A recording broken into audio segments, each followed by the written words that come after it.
¿Cuántos están gozosos en Cristo? Amén. Aprovecho de saludar a los que están conectados con nosotros a través de nuestro canal de YouTube. Muchísimas bendiciones.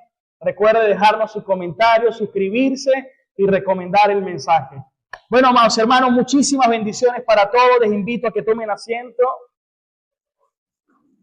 Feliz domingo, feliz comienzo de semana para todos.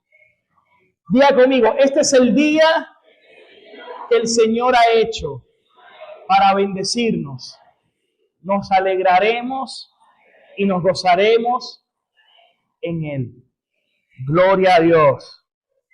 Bueno, hoy quiero comenzar, mejor dicho, a compartir una serie. Digamos que las 2 semanas anteriores había compartido temas muy particulares, muy puntuales, pero quiero hoy comenzar una serie para la iglesia y creo que esta serie va a ser de esas que tiene un carácter bastante distintivo, que va a ser muy, pero muy especial. Y esta serie está basada, hermanos y amigos, a todos los desafíos, o a muchos de los desafíos, mejor dicho, repito, muchos de los desafíos que nos enfrentamos como iglesia. Y ni siquiera me estoy refiriendo a como iglesia local, como congregación ancla de vida. Más bien me estoy refiriendo a las distintas luchas, a los distintos desafíos que la iglesia de Jesucristo siempre se va a enfrentar. Amén.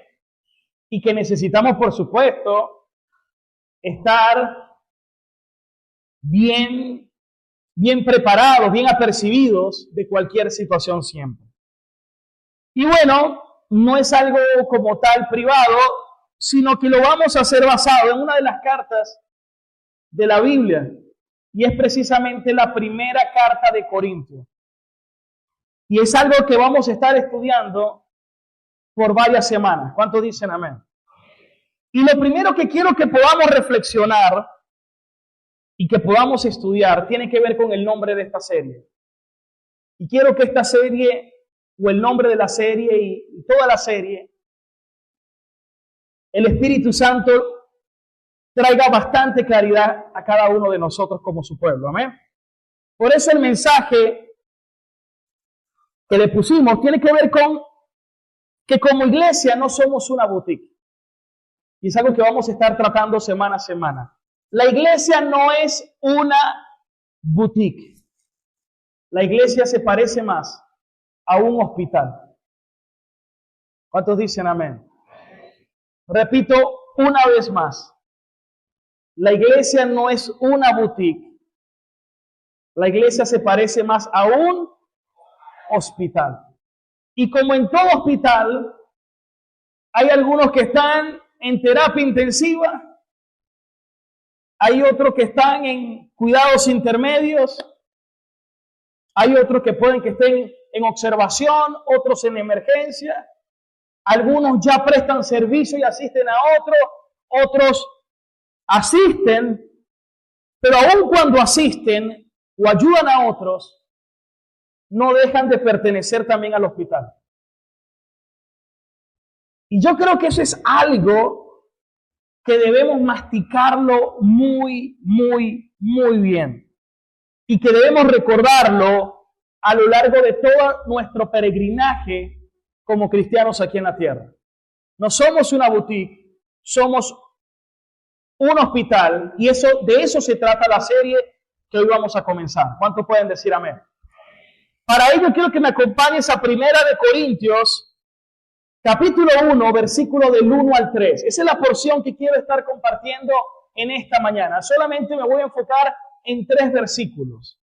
Primera de Corintios, capítulo 1, desde el versículo 1 al versículo 3. ¿Cuántos pueden decir amén? Y dice así comienza la carta.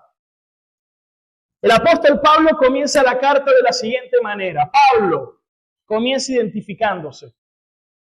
llamado a ser apóstol de Jesucristo, por la voluntad de Dios. Y conmigo, dice Pablo escribiendo, está el hermano Sóstenes. Versículo 2. Y esta carta va dirigida a la iglesia de Dios que está en la ciudad de Corinto, a los santificados en Cristo Jesús, que también son llamados a ser santos, con todos los que en cualquier lugar invocan el nombre de nuestro Señor Jesucristo, Señor de ellos y Señor nuestro. Gracia y paz a ustedes, de Dios nuestro Padre y del Señor Jesucristo. Este es el saludo y la introducción del apóstol Pablo a la iglesia de Corinto. Entonces, lo primero que quiero que podamos comprender en esta mañana, quiero que lo digamos todos juntos, es: no somos una boutique, somos un hospital. ¿Cuántos pueden decir amén? Gloria a Dios. ¿Qué significa que no somos una boutique? Significa que todavía no estamos completamente terminados. Estamos en un proceso continuo de perfeccionamiento. El Señor dijo: el que comenzó la buena obra en ustedes, Él mismo la perfeccionará. Es decir, estamos en construcción. ¿Cuántos dicen amén? Dale una palmadita al que tengas a tu lado y díselo: estamos en construcción. Dile: tenme paciencia. ¿Cuántos dicen amén? ¿Cuántos reconocen que necesitan esa paciencia? Porque a veces se nos puede olvidar, ¿cierto? Esa es la primera gran verdad que quiero que meditemos hoy. Que no somos una boutique, somos un hospital. Pero esta es la segunda gran verdad que quiero que nunca olvides en toda tu vida. Debemos aprender a ver a cada persona y cada aspecto y situación de nuestras vidas a través de los lentes del Evangelio. A propósito, hoy extraño mis lentes, pero necesito renovarlo esta semana. Pero vuelvo al punto. Como cristianos, diariamente necesito, nunca olvides esto, necesito ver a través de cada persona y cada aspecto y circunstancia de mi vida. Necesito verlo, pero a través de los lentes del Evangelio. ¿Cuántos pueden decir amén? Vamos a repetirlo. Antes del aplauso, aguántelo allí. Quiero que lo diga conmigo. Debemos aprender a ver a cada persona y a cada aspecto, circunstancia que me sucede en la vida a través de los lentes del Evangelio. Ahora sí, déselo. Y alguien dirá: pastor, ¿y a qué se refiere con eso de ver a cada persona y a ver a cada situación a través de los lentes del Evangelio? Bueno, tiene que ver con lo que Pablo dice aquí en Primera de Corintios. Pablo primero dice, que he sido llamado a ser apóstol, no por mi voluntad. Pablo aquí apela, oiga bien, apela a su autoridad como apóstol. ¿Y saben por qué Pablo apela a esa autoridad como apóstol? Y dice, no por mi voluntad, sino por la voluntad de Cristo. Porque la iglesia de Corinto era una iglesia problemática. Era una iglesia niña, inmadura. Es más, me da tanta alegría exponer esta carta. ¿Y sabe por qué? Porque muchas veces como pastor, uno a veces cuando está en esa tarea y esa labor que Dios te encarga y ves tantas situaciones o personas, uno puede ser tentado a decir, Señor, ¿esta es la iglesia? Pero cuando tú ves la iglesia de Corinto, Era una iglesia de divisiones. Era una iglesia donde estaban peleando todo el tiempo. Algunos decían, no, es que yo soy de Pablo. Otro, no, es que yo soy de Apolo. No, yo soy de Pedro. Y era una pelea continua. Era una iglesia donde se había colado el pecado sexual y los hermanos trataban eso de una forma indiferente, como que si nada estuviera pasando. Desórdenes. Era una iglesia donde se pasaba por alto el respeto al hermano en lo que podía ofenderle o causarle daño. Como que, hermano, si lo que tú haces está afectando a tu hermano en su crecimiento, no lo hagas. Pablo tuvo que lidiar con muchas cosas, con desórdenes en cuanto a los dones espirituales. Era un desorden esos cultos. Pablo tuvo que lidiar con eso. Tenían problemas doctrinales. Algunos hasta dudaron de la resurrección. Problemas en el matrimonio, continuamente. ¿Cuántos problemas tuvo que atacar el apóstol en esta carta? Y me da alegría, porque cuando Pablo comienza, mire cómo dice el versículo 2. Dirijo esta carta a la iglesia de Dios. Y a mí eso me parece tan maravilloso. Porque una de las cosas que el Señor me ha enseñado es aprender a ver a cada persona a través de la fe en Cristo y con unos ojos de esperanza. Y les voy a confesar algo, no fue que lo aprendí hace mucho, lo aprendí hace poquito. Yo creo que no tengo ni un año que lo aprendí. Porque a veces habían casos de hermanos donde yo le decía, Señor, hay unas cuantas cabras que me son molestas en la iglesia. Y pude, a través de la Escritura, percibir la exhortación o la corrección del Señor como diciéndome, ¿y cómo sabes tú que son cabras? O basado en que tú dices que son cabras. Es decir, me llevó a entender que si alguien está en la congregación, que si alguien está en la iglesia, aunque pareciera que no es hermano, yo debo tratarlo como si fuera un hermano. Al menos mientras esté en la iglesia. Es decir, a verlo a través de los lentes del Evangelio.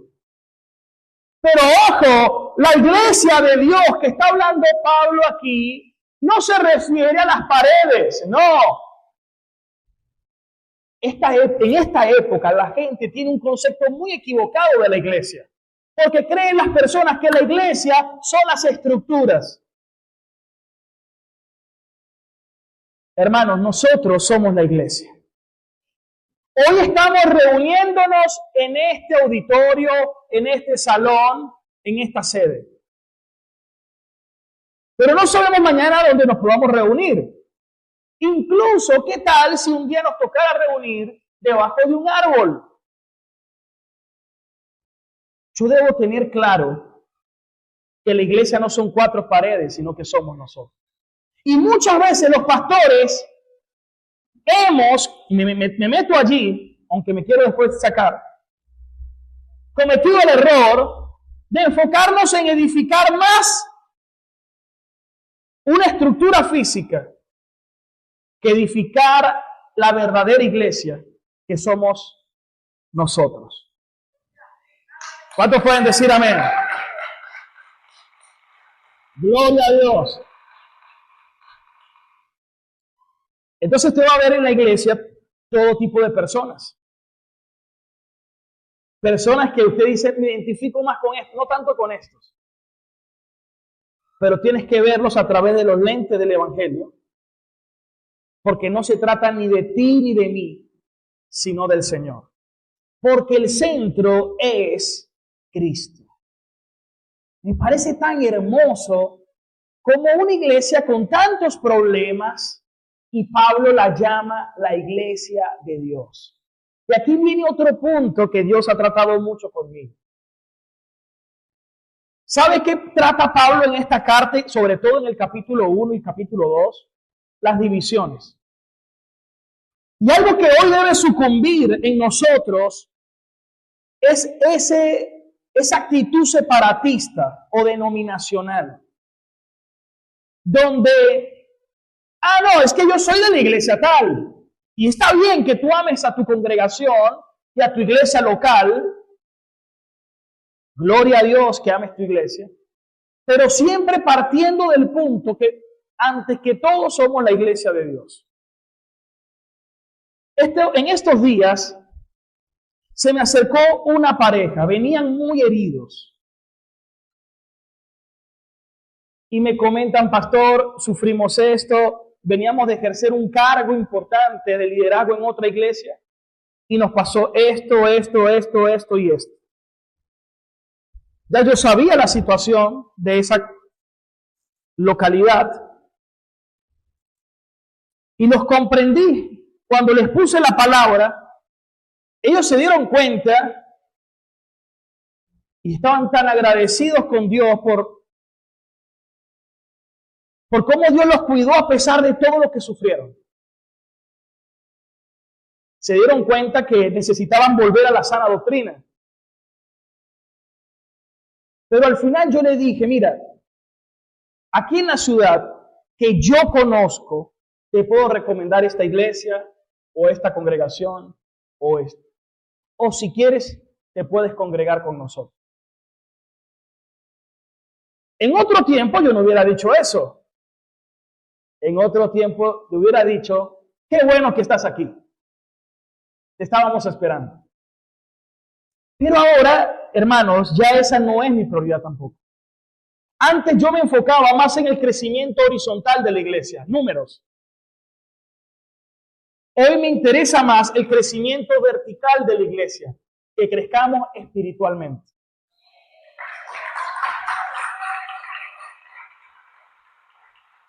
Y aquí viene un punto, ¿basado en qué? En que ante que todos somos la iglesia de Dios.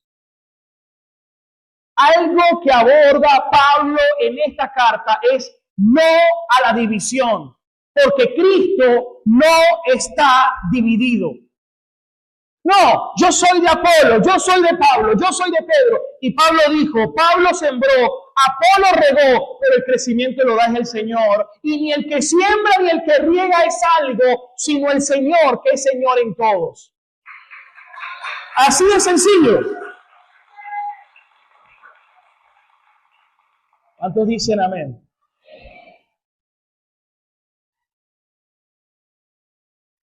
Entonces, debemos amar la iglesia de Dios. Y la iglesia de Dios es la iglesia que invoca a Cristo genuina y verdaderamente desde cualquier lugar. Es decir, a lo largo de la historia y a lo largo de cualquier país. No solamente ancla de vida. Somos la iglesia de Dios.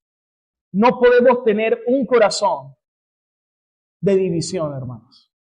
Ese no es el espíritu de Cristo.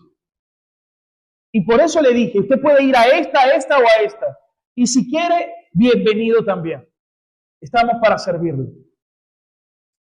Esto de la iglesia de Dios me enamora tanto, para que no se te olvide que la iglesia no es solamente los que vienen los domingos. Tú tienes que aprender a ver en tu casa, a tu familia, a través de los lentes del Evangelio.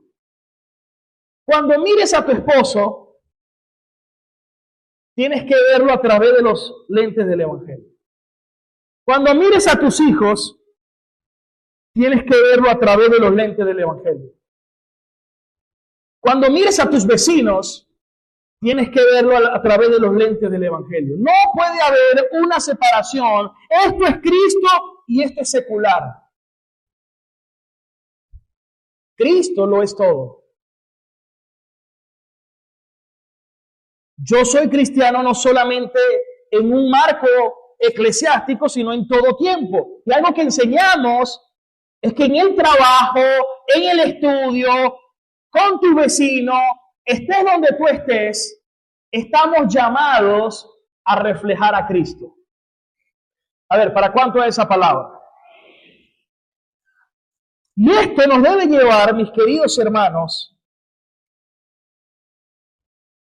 a ver con los ojos o con los lentes del Evangelio a través de la misericordia y del amor. Porque puede que a veces es que somos tan rápidos para juzgar. Y es ahí donde el Señor va a tratar con nosotros para que en todo momento veamos cada situación, cada circunstancia y a cada persona a través de los lentes del Evangelio. Escuchen esto. Hoy en día,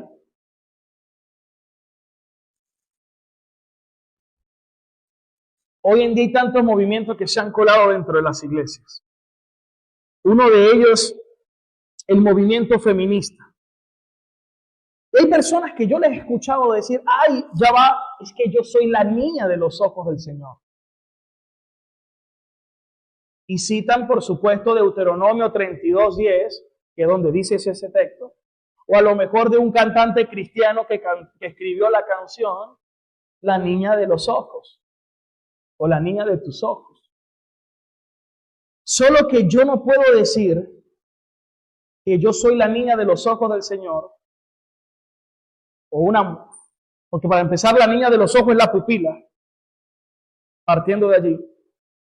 Pero desde el contexto de que soy yo, no, porque esa promesa es para el pueblo de Dios, es decir, para una iglesia. Y tú tan solo, o yo tan solo, somos miembros de un cuerpo que es la iglesia, pero no soy todo el cuerpo. Porque si yo digo, yo soy la niña de los ojos de Dios, me estoy poniendo yo como el centro de un cuerpo, cuando no se me debe olvidar que no soy yo solo, sino nosotros. Porque si no voy a cometer el error, que voy a esperar que todos me atiendan o me traten a mí como lo más súper especial, cuando el Evangelio no se trata de eso. El Evangelio más bien se trata en que tú trates a los demás como superiores a ti mismo. Porque entonces sale alguien de aquí escuchando la niña de sus ojos y va a llegar a su casa y le va a decir a su esposo, y no me guardaste nada, yo soy la niña de los ojos de Dios, me tienes que atender. Y no está entendiendo el Evangelio, que no se trata de ti, sino más bien de amar y de poner en primer lugar a tu prójimo, al otro, antes que a ti. Es decir, si yo me pongo los lentes del Evangelio, yo puedo llegar a mi hogar y puedo llegar sirviendo y no esperando ser servido. Y esto aplica tanto para mujeres, pero también para hombres. Porque si no, alguien va a decir, bueno, entonces yo soy el príncipe o soy el rey de la casa. Y voy a llegar y como yo soy el rey, quiero que me honren y me atiendan así. Es más, en un tiempo pasado, una vez di esa enseñanza. Hoy me arrepiento por haber predicado eso. Porque el gran rey y el gran salvador no vino a ser servido, sino a servir. Tú y yo estamos aquí para servirnos los unos a los otros. Gloria a Dios. ¿Cómo yo puedo tratar a mi jefe, a mis compañeros de trabajo, en mi trabajo? Mi concepción y la forma de ver la vida tiene que cambiar.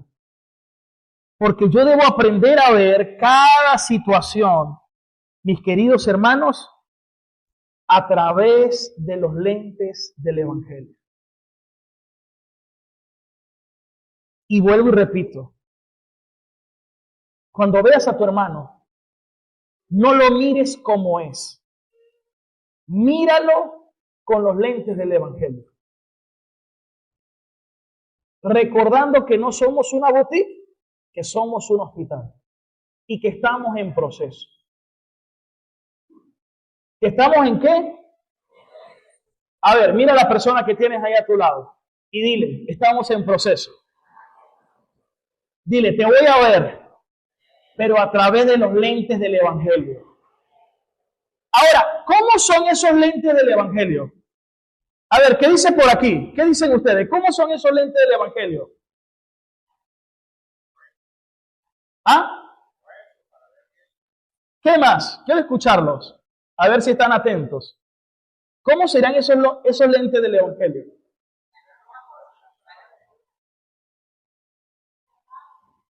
Ver a través de los lentes del Evangelio es verlo a través de la misericordia. Porque Cristo, Dios, nos vio y nos amó y extendió su misericordia cuando no lo merecíamos. ¿Cuántos agarran esa palabra? Entonces volvamos a 1 Corintios 1:2. A la iglesia de Dios que está en Corinto. ¿Qué hemos aprendido hasta ahora? Número 1, que no somos una boutique, somos un hospital. Y que debemos aprender a ver a cada persona. Ojo, le pregunto, nada más a los que son cristianos debemos verlo así. Supongamos que estás en el supermercado y la cajera está tardando demasiado. ¿Cómo la vas a tratar? A través de los lentes del Evangelio.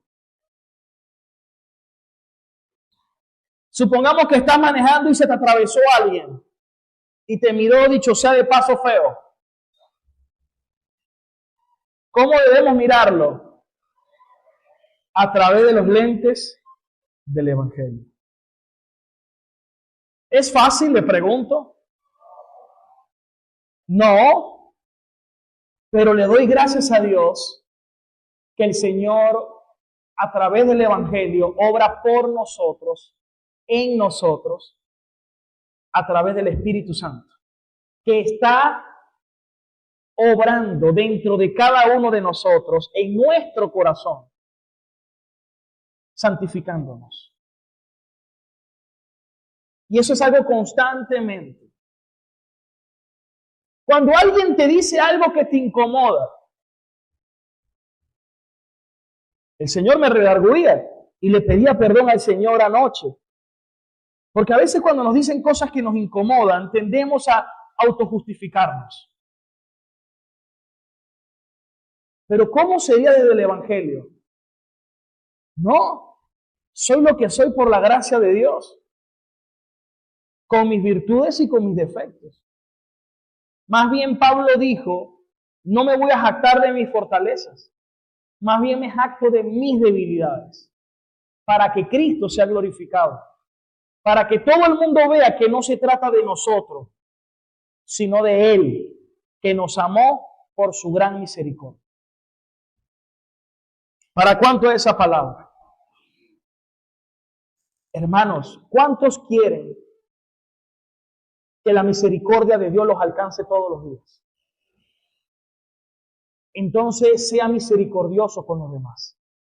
Porque el Señor dijo, bienaventurados los misericordiosos, porque estos recibirán misericordia.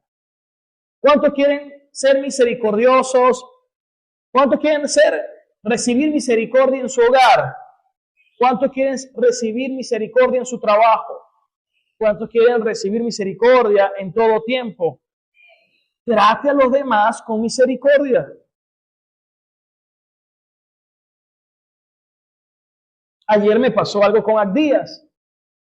Había hecho algunos méritos para disciplinarlo, pero apeló a la misericordia y me pidió otra oportunidad y que lo iba a corregir y que yo me iba a dar cuenta de eso. Amén, ¿está bien? Porque el énfasis debe ser predicarle y enseñarle desde la gracia, pero enseñándole, no malcriándole, enseñándole. Hermanos, nosotros estamos llamados a ser misericordiosos en todo tiempo. Eso es aprender a ver a través de los ojos, de los lentes, del Evangelio. Y por eso Pablo dice a la iglesia de Dios, aún con todos sus defectos, son la iglesia de Dios. Y eso nos tiene que decir algo. Ninguna congregación es perfecta. Porque no somos una boutique, somos un hospital. ¿Cómo vas a tratar a tu hermano? Tú tienes que verlo con ojos de misericordia, con los lentes del Evangelio, porque tiene defectos. Yo tengo defectos, todos tenemos defectos, pero lo que nos une es Cristo.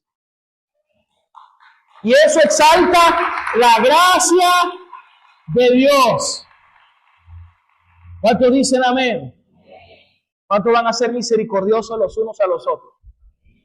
¿Para cuánto es esa palabra? Para mí. Y yo le voy a decir algo. ¿Sabe qué ayuda mucho a trabajar eso en nosotros? Cuando nos involucramos. Por eso es que no existe esa cosa de que yo soy cristiano, pero yo lo soy desde el teléfono porque veo las prédicas por el teléfono solamente. No. O yo soy cristiano desde mi casa, pero yo escucho las prédicas. No. Es necesario esto, los unos a los otros. Ahora, lo segundo que dice Pablo es bien interesante, porque Pablo dice, a los santificados en Cristo, llamados a ser santos. Eso pareciera que fuera una redundancia, que estuviera redundando Pablo. Ya va, a los santificados que tienen que ser santos, a los santificados que son llamados a ser santos. ¿Cómo es eso? ¿O son o no son? ¿O son santos o no son santos? Y bueno, el primer aspecto aquí es que aquí hay dos conceptos doctrinales de la santificación. La primera santificación, cuando dice a los santificados en Cristo, eso se conoce como la santificación definitiva. Y cuando luego dice llamados a ser santos, eso se refiere a la santificación progresiva. Una es definitiva y una es progresiva. ¿En qué consiste cada una? Bueno, una persona que ha creído verdaderamente con todo el corazón en el Evangelio, en Cristo Jesús, Dios lo ve como santo porque es apartado para Dios. Ellos son los santificados en Cristo. Es decir, que Dios nos llama a nosotros los santos. Es más, cuando Pablo, los apóstoles escribían las cartas, se referían a los santos. Ojo, santos, quitémonos ese concepto que a veces traíamos, como que yo tengo una aureola aquí en mi cabeza. No es eso. No tiene que ver con que yo sea un santurrón, tampoco lo soy. Más bien tiene que ver con que he sido apartado por Dios por la gracia de Cristo. ¿Cuántos dicen amén? Pero una vez tú has sido apartado para Cristo, porque fuiste santificado en Cristo, ahora comienza otro proceso en ti. El proceso de la santificación progresiva, que nunca termina mientras estemos aquí en la tierra. Aunque podemos llegar a una madurez, hay una santificación continua y este es un proceso. Y eso a mí me ayuda mucho. Primero porque Dios sabe que tiene paciencia conmigo, porque es un proceso lo que Él está haciendo en mí, pero también me hace tener misericordia con otros, porque sé que es un proceso con cada uno de ustedes. Yo antes tenía esa carga sobre mis hombros. Esta semana me reuní con dos chicos de la iglesia y les hablaba de cómo se tiene que llevar una amistad especial dentro de la iglesia o luego un noviazgo dentro de la iglesia. Y lo primero que le dije fue, yo no soy ni un policía, no soy ni un detective, ni tampoco soy ningún vigilante. No lo soy. Soy un pastor. Y como pastor les voy a enseñar, les voy a corregir, los puedo disciplinar. Pero yo no quiero que ustedes me teman a mí. Yo quiero que ustedes teman a Dios. Porque a fin de cuentas, ustedes no me tienen que agradar a mí, tienen que agradar al Señor y tienen que temer al Señor. Y yo estoy aquí más bien para ayudarlos y guiarles cómo poder llevarlo de una manera eficaz. Antes yo tenía que llevar esa carga de estar pendiente de la gente. Hoy le enseño el temor de Dios. Y le enseño lo que es agradar a Cristo. Y lo que es el pecado. Y lo que a Dios no le agrada. Eso es lo que tenemos que enseñar en nuestros hogares, a nuestros hijos. No es hacer obedecer algo que yo le diga solamente, sino a que el temor de Dios esté en su corazón. En el matrimonio necesitamos el temor de Dios. Porque también se puede ser infiel con los pensamientos y con el corazón. Se hizo una encuesta bien privada, rigurosa. Esto lo hizo un ente de apoyo psicológico. Y trataron el tema de la infidelidad desde la mente. ¿Cuántos, cuando tenían relaciones con su pareja, lo hacían pensando en otra persona? Y el 85% dijo que lo hacía de esa manera. Yo quedé impactado con esa cifra. No sabemos si el otro 15% también o estaba ahí dudoso. Pero el 85%. Bueno, yo quiero serle fiel a mi esposa cada día, con mis ojos y con mis pensamientos. Y le puse ayer al día una tarea, hijo, este es el punto que te digo. Yo me voy a enterar, pero supongamos que yo no me entere, porque tú no me ves a mí, o yo no te esté viendo. Pero hay alguien que te está viendo todos los días, y que tú a él jamás lo vas a poder burlar, porque Dios no puede ser burlado. Y nadie se escapará del Señor. Porque todos van a pasar por el juicio de Dios. Todos. Nadie, la gente cree, escuchen esto, que pueden faltar a la ley de Dios y se van a salir con la suya. ¿Quién te dijo que la gente se va a salir con la suya por violar la ley de Dios? No hay nadie que va a quedar exento de ser juzgado. Ni uno. Solo que los que estamos en Cristo Jesús ya fuimos juzgados en Cristo. Pero los que rechazaron a Cristo serán juzgados en el juicio del gran trono blanco. Ya yo fui juzgado en el tribunal de Dios en Cristo y y ya Cristo pagó la condena por mí en la cruz del Calvario. Dios no pasó por alto eso. Dios no se hizo la vista gorda. Dios castigó en Cristo nuestro pecado. Nadie se va a salir con la suya.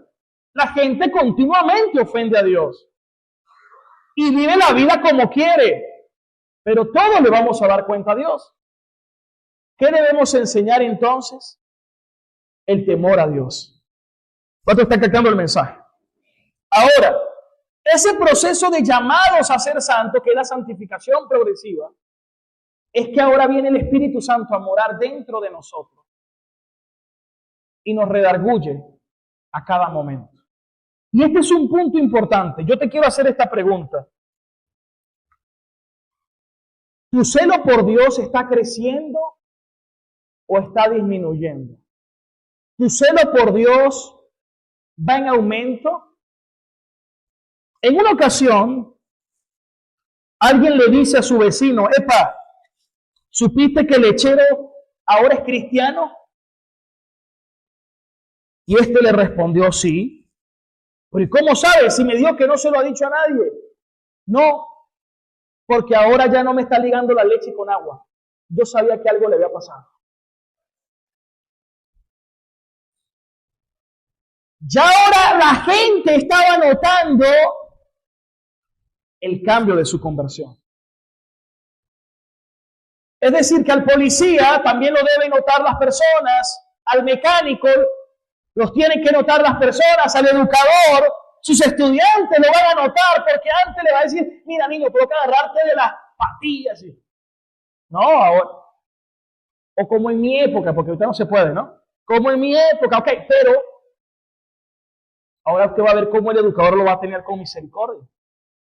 Porque debe haber un cambio que el Espíritu Santo está produciendo en nosotros.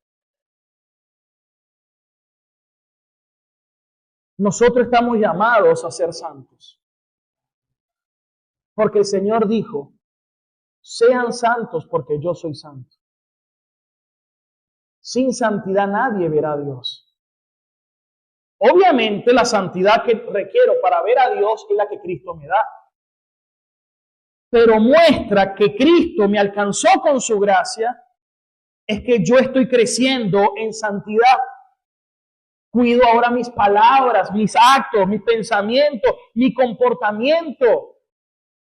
Cuando me ven y cuando nadie me está viendo.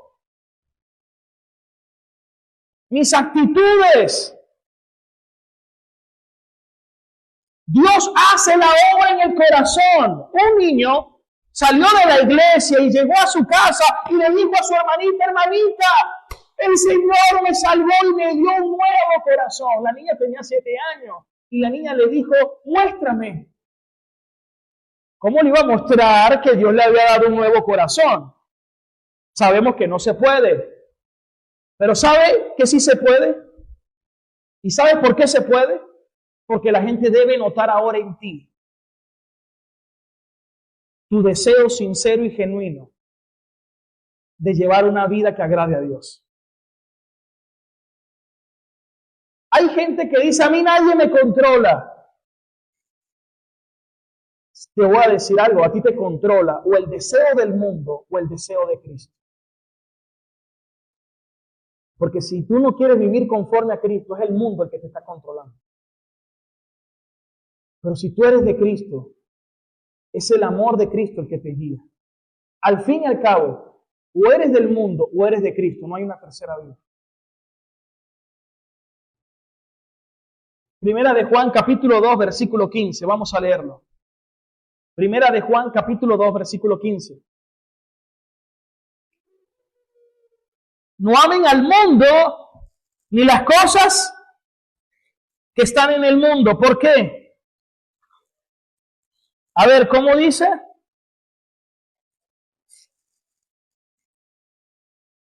Porque si alguno ama al mundo, el amor del Padre no está en él. Así de sencillo. Si alguien lo que lo controla es el deseo del mundo, el amor del Padre no está en él. Mire, hermano, como dice el dicho, aunque la mona se vista de seda, mona se queda. Tú puedes tener una Biblia, tú puedes ir los domingos a una iglesia, tú puedes ofrendar, tú puedes decir gloria a Dios, pero si tú no has nacido de nuevo, sigue siendo el mismo. La única forma es que haya un cambio de naturaleza y eso lo produce Cristo. Por eso, si alguno ama al mundo es porque el amor del Padre no está en él. Versículo 16. Porque todo lo que hay en el mundo, los deseos de la carne, los deseos de los ojos y la vanagloria de la vida no proviene del Padre sino del mundo. Y el mundo pasa y sus deseos. Pero solo el que hace la voluntad de Dios permanece para siempre. A mí me impacta en la Biblia el caso de Demas. Porque cuando usted investiga acerca de este hombre, Demas, ya le voy a decir, por ejemplo, algunos textos.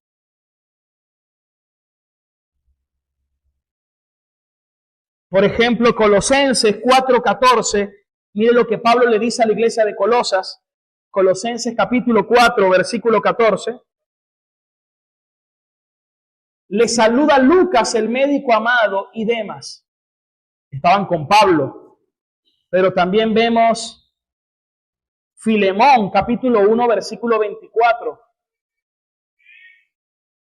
Mire como dice Filemón 1:24, dice Marcos, Aristarco, Demas y Lucas, dice Pablo, mis colaboradores. Pero segunda de Timoteo 4:10, mire lo que Pablo dice ahora de Demas. Porque Demas me ha desamparado, amando este mundo, y se ha ido. Y alguien dirá, se descarrió. No, no se descarrió. Es que nunca fue cristiano verdaderamente. Porque dice el apóstol San Juan, si hubiese sido de nosotros, hubiera permanecido con nosotros. Pero salió de nosotros porque no era de nosotros. El que es verdadero, Dios le da una nueva perseverancia que hace que persevere hasta el fin. El que no, apenas venga la prueba, apenas venga el mundo y la tentación, para allá se va porque su corazón está inclinado al mundo. Otros están captando el mensaje, ¿no? Necesitamos crecer cada día en santificación. ¿Cuántos dicen amén? Pero ¿cómo debemos ver a las personas? Con las lentes del Evangelio, que son los lentes de misericordia. Dale una palmadita que tiene a su lado y dile, tranquilo, estás en proceso. ¿Cuántos dicen amén? ¿Cuántos le dan la gloria a Dios que es misericordioso y paciente? Ahora, quiero hacerte una pregunta y que quiero que todos respondamos igual. ¿Qué es el Evangelio? Si tenemos que ver a través de los lentes del Evangelio, la pregunta es, ¿qué es el Evangelio? Y quiero que lo respondamos todos juntos. Todos sabemos que el Evangelio son las buenas nuevas, las buenas noticias. Pero esta es la definición más completa que he obtenido. Y quiero que todos nos la aprendamos de memoria y la estudiemos siempre. Y la compartamos siempre a donde vayamos. Porque a veces las personas no saben ni cómo comunicar el Evangelio, ni saben especificar qué es el Evangelio. Bueno, el Evangelio que se aplica para todo, para la vida, para el matrimonio, para los hijos, para el trabajo, para los negocios, para las relaciones, porque el Evangelio lo abarca todo, son las buenas noticias. Pero ¿cuáles buenas noticias? Bueno, hermanos, las buenas noticias de los hechos históricos salvadores de Cristo. Ahora, ¿por qué son hechos históricos? ¿Quién me dice? ¿Por qué son hechos históricos? Porque ocurrieron hace 2000 años.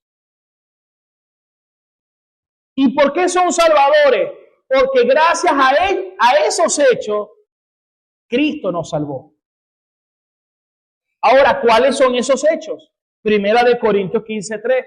En esta misma carta, Pablo dice, vamos a leer, porque primeramente les he enseñado lo que yo recibí. Estos son los tres hechos históricos salvadores de Cristo. Número 1, que Cristo murió por nuestros pecados. Número 1, conforme dicen las Escrituras. 2, que fue sepultado. 3, que resucitó al tercer día conforme a las Escrituras. Ese es el Evangelio. Ahora, ¿por qué Cristo murió por nuestros pecados conforme a las Escrituras? Bueno, porque Dios dijo, nadie se va a salir con la suya. Alguien pecó, alguien tiene que pagar. Alguien pecó, te tienes que enfrentar a la ira de Dios. Y Cristo llevó en la cruz toda la ira de Dios sobre él, porque estaba cargando mis pecados, para que a cambio la justicia de Cristo yo la lleve, solo por misericordia y gracia. Romanos 5:9, Pablo lo dice, ¿de qué nos salvó? Pues mucho más, estando ya justificados en su sangre, por Cristo, fuimos salvados ¿de qué? De la ira. Pero hoy en día, casi nadie predica de la ira de Dios. Es como vamos a suavizar el Evangelio. que no se escuche tan fuerte para que la gente no se sienta ofendida. No, hermano, el único mensaje que el Espíritu Santo puede usar para aplicar en el corazón del ser humano para salvación es el mensaje del Evangelio. Si ofende, deja que ofenda. Más hemos ofendido nosotros a Dios. Dios va a utilizar eso para redarguir el corazón de los que son ovejas y se puedan arrepentir y poner su mirada en el Señor. ¿Cuántos agarran esa palabra? Gloria a Dios. Y si te confrontó, gloria a Dios también. Porque ahí luego puede operar la misericordia del Señor. Ahora, y quiero que meditemos en esto. Una vez más. ¿Qué hemos aprendido hasta ahora? Dígalo conmigo. No somos una boutique. ¿Somos qué? Un hospital. Segundo, debemos aprender a ver a través de los lentes de qué? ¿A quiénes? A todas las personas. Pero solamente a las personas. ¿Qué tal si vemos cada circunstancia que nos pasa a través de los lentes del Evangelio? Por ejemplo, tú estás esperando una noticia hoy y sucedió todo lo contrario a lo que tú esperabas. Normalmente te molestarías. ¡Ah! ¿Cómo puede ser que no pudo pasar lo que yo estaba esperando?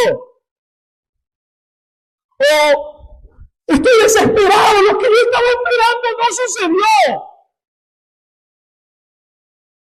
Bueno, ponte los lentes del Evangelio. Y cuando me pongo los lentes del Evangelio, Señor, gracias porque por medio de Cristo tú has prometido que todas las cosas me ayudan para mi bien. Y aunque esto no lo entiendo y me cuesta, confío que tú lo estás utilizando para la gloria de tu nombre y que esto me está transformando. ¿Cuánto le da un fuerte aplauso bien fuerte al Señor?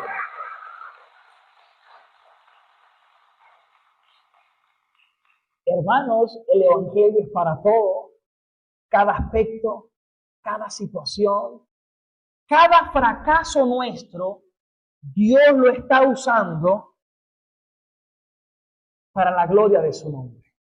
Es decir, yo me debo contentar si se dio o no se dio, si salió o no salió, si lo logré o no lo logré. Porque Dios va a usar eso para seguir transformándome a la imagen de Cristo y Dios ha prometido que siempre me va a cuidar y que cualquier situación que me suceda es para glorificarlo a Él. Y es bueno. Cristo nos salvó de la ira de Dios, nos reconcilió con Dios y al reconciliarnos con Dios, Dios ha prometido que Él no te va a dejar y que todo lo que te suceda en tu vida, Dios lo va a utilizar para su gloria y para tu bien. ¿Eso sabe qué me debe hacer sentir a mí? La paz de Dios, el gozo de Dios. Una enfermedad, ¿todavía la tengo? Gloria a Dios, porque esta enfermedad Dios la va a usar para que yo crezca y para que su nombre sea glorificado.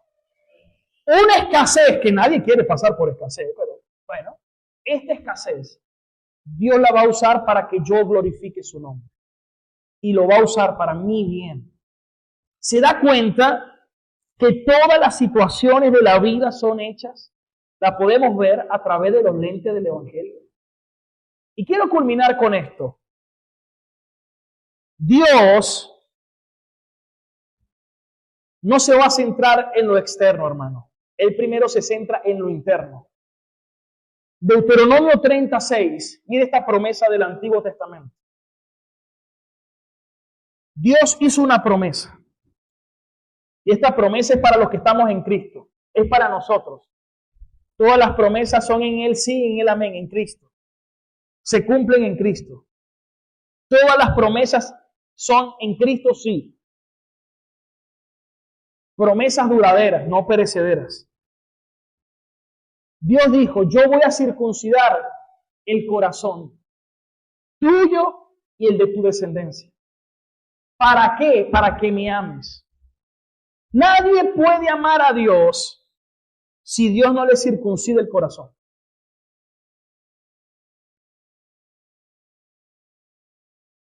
Para que ames a Dios con todo tu corazón y con toda tu alma, a fin de que vivas. Porque el problema del hombre no es externo, es interno, es en su corazón. Las palabras, ¿de dónde salen? De la abundancia del corazón, habla la boca. ¿De dónde vienen los malos pensamientos? Los homicidios, los adulterios, las envidias, todo lo malo. ¿De dónde sale? Del corazón. Y Dios dijo, yo voy a solventar eso. Yo lo voy a solventar, dice el Señor, para que anden en mis mandamientos. Y miren lo que dice Ezequiel 36, 26. Y yo les voy a dar un corazón nuevo, dice Dios. Y les voy a dar un espíritu nuevo dentro de ustedes. Y les voy a quitar el corazón de carne que es de ¿qué? Dice allí. De piedra. Y yo les voy a dar un nuevo corazón de carne. ¿Para qué? Versículo 27. Hermano, dice primero. Y les daré mi Espíritu Santo para que anden en mis estatutos. En otras palabras, si yo no he sido operado por Dios y Dios no me da un nuevo corazón, un nuevo espíritu y su Espíritu Santo, jamás voy a poder andar en sus estatutos y guardar sus preceptos. Porque la santificación progresiva es solo para aquellos a quienes Dios les circuncidó el corazón. Hermano, ¿sabe qué necesitas tú y yo? La obra del Espíritu Santo a cada momento en nosotros. Lo necesito para todo en mi vida. Ese es el Evangelio. Y Pablo termina, con eso termino. Primera de Corintios 1:3. Pablo dijo, gracia y paz a ustedes, de Dios nuestro Padre y del Señor Jesucristo. ¿Y por qué gracia y paz? Porque si la gracia no te ha alcanzado, jamás podrás tener paz con Dios. Primero es la gracia, para que puedas tener la paz. ¿Cuántos dicen amén? Al fin del cabo, si eres alcanzado por la gracia y alcanzas la paz de Dios, todo el mundo lo va a notar. Una vez le preguntaron a George Whitefield, ¿sabes si fulano es cristiano? ¿Cómo lo voy a saber? ¿Acaso yo vivo con él? Él estaba diciendo que los primeros que lo van a notar cuando alguien se convierte son los de su propia casa. Y luego los que están alrededor. Hoy oro para que la obra en ti de Dios cada día crezca y que todo el mundo lo pueda notar. Recuerda, no somos una boutique, somos un hospital. Fuertes aplausos al Señor, aleluya. Cristo vive. ¿Cuántos se gozan en el Señor, hermanos? Vamos a estar de pie. A ver, ¿qué aprendimos hoy? 3 personas que me lo digan. Número 1. Excelente, no somos una boutique, somos un hospital. Número 2. Debemos aprender a ver a través de los lentes del Evangelio. Y número 3, ¿qué es el Evangelio? Son las buenas noticias de los hechos históricos salvadores de Cristo. ¿Cuáles son esos hechos? Que Cristo murió por nuestros pecados conforme a las Escrituras. Que pagando la ira de Dios sobre él para que yo reciba su justicia y misericordia. 2, que fue sepultado. Mi vida quedó sepultada en Cristo. Y resucitó al tercer día y yo he resucitado con él a una nueva vida. Y hoy estamos sentados en lugares celestiales con Cristo Jesús. Vamos a darle gracias a Dios. Amado Señor, muchísimas gracias. Porque sé que tu palabra está siendo predicada. Y el único mensaje que el Espíritu Santo lo usa para aplicar en el corazón de las personas es el mensaje del Evangelio. El Espíritu Santo se está moviendo en este lugar. ¿Y sabe cómo se está moviendo? Convenciendo de justicia, de juicio y de pecado.